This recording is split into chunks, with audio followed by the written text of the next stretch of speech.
Tiene la palabra el diputado Ávila. Gracias, señora presidenta. Me dio miedo de que se trate y se apruebe sin debate. Ya sabemos cuál es el resultado. Pero la verdad que todos estos acuerdos o consensos fiscales, a los que yo les llamo disciplinamientos fiscales más que consenso,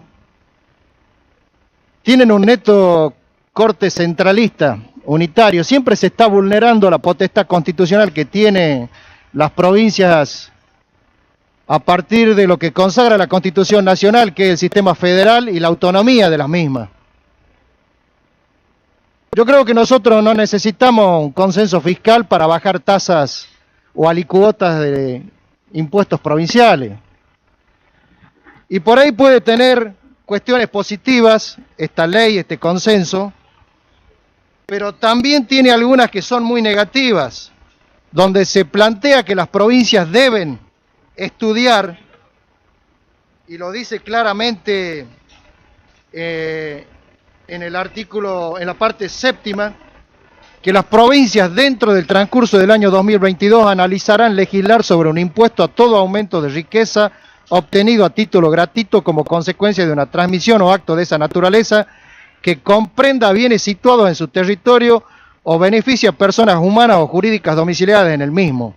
Se habla de herencias, de legados, de donaciones, de anticipos de herencia y de cualquier otra transmisión que implique un enriquecimiento patrimonial a título gratuito.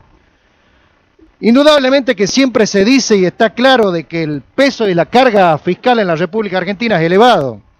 Y este consenso fiscal que nos impone de alguna manera el gobierno nacional nos lleva a eso. Y esta es parte de una larga historia de consensos y de acuerdos fiscales.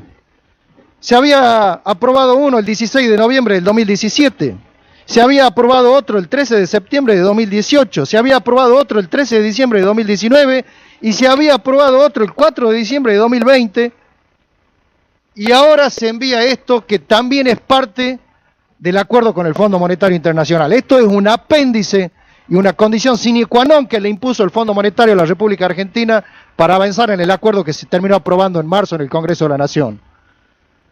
Acá, y esto lo expresaba Jan Goldfraer en un reportaje, Jan Goldfraer es un economista brasileño-israelí que es responsable para América Latina del Fondo Monetario Internacional de que las provincias debían tener un disciplinamiento, un consenso fiscal para siempre detrás de esa hermosa frase tener un desarrollo armónico del federalismo.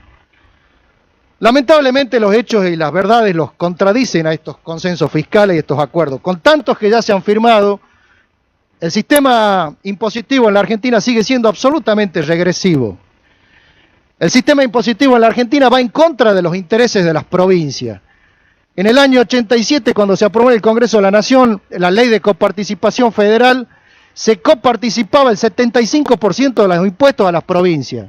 Hoy se están coparticipando nada más que el 47%, señora presidenta. Esto habla claramente de que las provincias han perdido una enorme masa coparticipable en aras del centralismo. Y usted puede observar claramente, señora presidenta, de que pasan los gobiernos, vino un gobierno y le dio a la Ciudad Autónoma de Buenos Aires por decreto una suma importante de recursos que lógicamente se detraían de lo que se distribuía al resto de las provincias y todas las provincias perdían. Y provincias que estaban alineadas con el gobierno nacional, a lo mejor dicho prácticamente en ese momento todas, nada dijeron nada, algunas solas levantaron la voz como la provincia de La Pampa o la provincia de San Luis. Después vino otro gobierno también con neto corte centralista y le quitó eso a la Ciudad Autónoma de Buenos Aires y se lo dio a la provincia de Buenos Aires. Y salieron los representantes de las dos fuerzas mayoritarias en el país a ponerse de un lado o de otro, cuando en realidad perdía el interior. Pero siempre los recursos se sacan de un lado y se los vuelca en la región del AMBA. Eso nosotros no nos podemos olvidar. Esto tiene una larga historia. Los consensos fiscales también eran impuestos a veces no por acuerdos firmados o por leyes tratadas en el Congreso de la Nación. Muchos años el interior sufrió la no coparticipación de las rentas de la aduana de Buenos Aires, y eso fue motivo de una enorme guerra civil en la Argentina.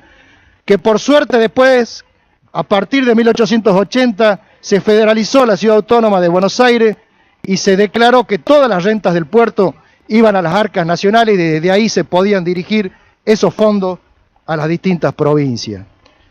En algún momento nosotros sufrimos estos consensos o estas políticas fiscales centralistas cuando se le puso altas tasas impositivas nacionales a la exportación de los productos minerales elaborados en la provincia de Catamarca, como era el oro, el cobre y la plata, que se extraía de la zona de Belén Andalgalá y que en los hornos de Pilciao, Lafone Quevedo con Federico Chiquendan lo convertían en barra de oro, de plata, de cobre, y la provincia de Catamarca exportaba ese mineral. Los intereses concentrados del puerto, en acuerdo con el imperialismo británico, le pusieron freno con tasas impositivas elevadas porque querían que el oro, la plata y el cobre que se consuma en la República Argentina sea el que venga de Sudáfrica, de las compañías mineras británicas que explotaban en Sudáfrica esos minerales.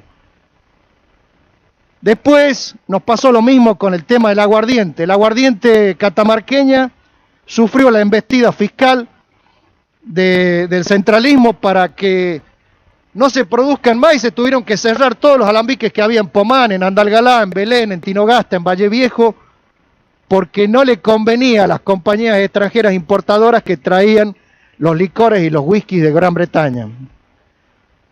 Yo creo que no hay que seguir por este camino. Yo, por una cuestión de principio y de respeto al federalismo y de reclamo de todas estas cuestiones que forman parte de la historia, es que creo que estos consensos fiscales no nos sirven para nada.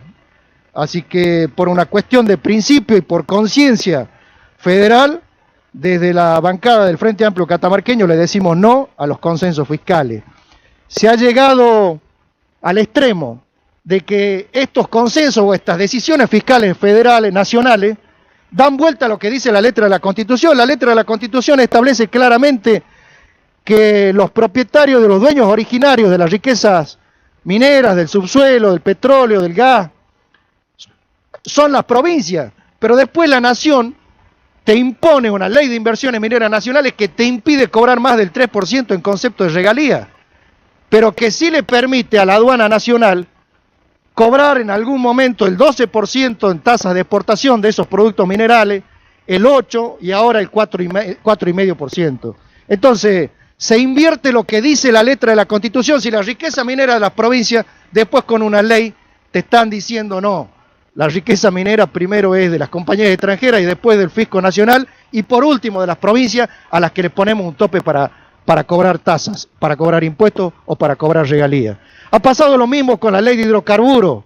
Había provincias que estaban vendiendo el petróleo, cobrando en concepto de regalías 25 hasta 30%, depende de la zona, de la calidad del petróleo, de las dificultades, de las facilidades que tenían para la extracción del mismo. Y se puso y se estableció una ley de hidrocarburos a nivel nacional que le ponía el tope del 12,5. Una ley que desde mi criterio y desde mi visión es absolutamente inconstitucional, pero que se sancionó en el Congreso de la Nación y que hoy se está aplicando y que le pone un techo. Estas son las políticas fiscales centralistas que no benefician para nada a las provincias, mucho menos a la provincia de Catamarca. Muchas gracias, señor presidente, nada más.